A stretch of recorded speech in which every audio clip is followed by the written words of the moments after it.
Hello everyone, আসসালামু আলাইকুম। আশা করি সবাই ভালো আছেন। অ্যাকচুয়ালি হচ্ছেটা কি? মানে কিছুই বোঝা যাচ্ছে না যে কি হচ্ছে।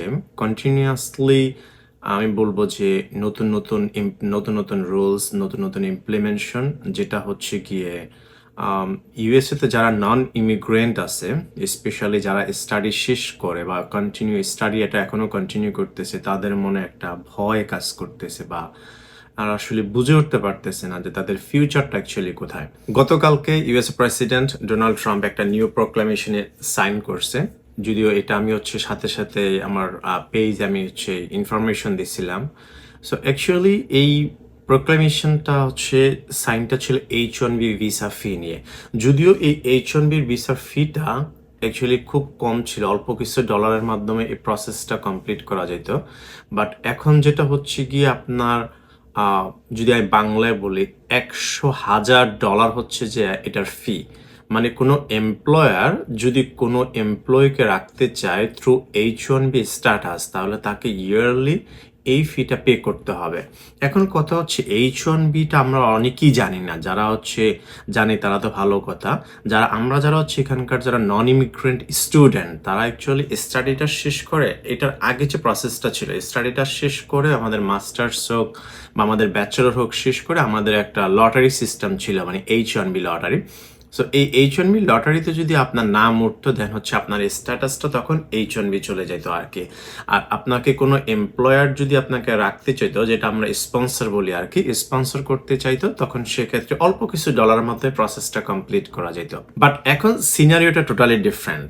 সো এই ভিসা ফিটা বাড়ানোর মেইন রিজনটা হচ্ছে আমেরিকান যারা ভাই বোন আমেরিকান, তাদের অপরচুনিটি যেন বিল্ড আপ হয়, তারা যেন জব করতে পারে, তাদের জন্য যেন ভ্যাকেন্সি অ্যাভেলেবেল থাকে।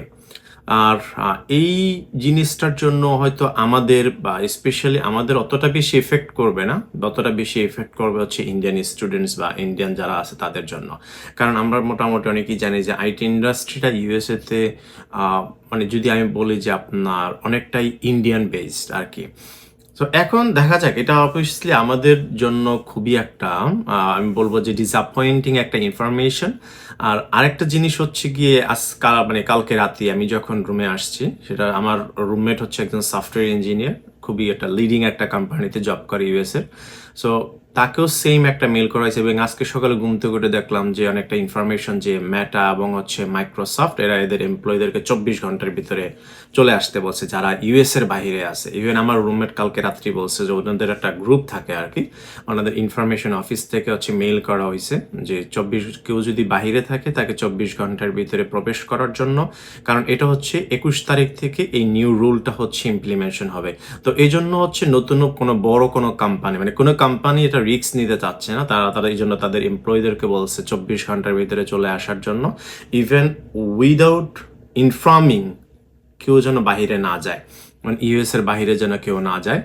আর আরেকটা যে জিনিসটা খুবই আপসেট, সেটা যে ধরেন $100,000 তো বড় বড় যারা জায়ান্ট যে টেক কোম্পানিগুলো আছে, আমি যদি বলি যে টেসলা হোক, মাইক্রোসফট, মেটা, এরা প্রোভাইড করতে পারবে।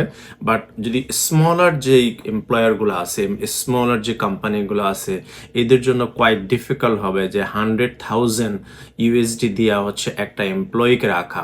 It's would be quite difficult. So scenario খুবই খারাপ। যদি আমি বলতে যাই, সিনারিওটা খুবই খারাপ ডে বাই ডে। এখন অ্যাকচুয়ালি অনেক কিছু আনসার্টেনিটির ভিতরে চলে যাচ্ছে, যে আপনি স্টাডি শেষ করার পর অ্যাকচুয়ালি আপনার ফিউচার কি, এটা নিয়েও খুবই confusion. I do believe it, যদি আপনার প্রপার কোয়ালিফিকেশন থাকে, যদি আপনার স্কিল থাকে, তাহলে কোনো কিছু আপনাকে আটকে রাখতে পারবে না। সো দেখা যাক কি হয় ইন ফিউচারে। হয়তো এ পর্যন্ত সবাই ভালো থাকবেন, সুস্থ থাকবেন। দেখা হবে নেক্সট কোনো ভিডিওতে। আল্লাহ হাফেজ।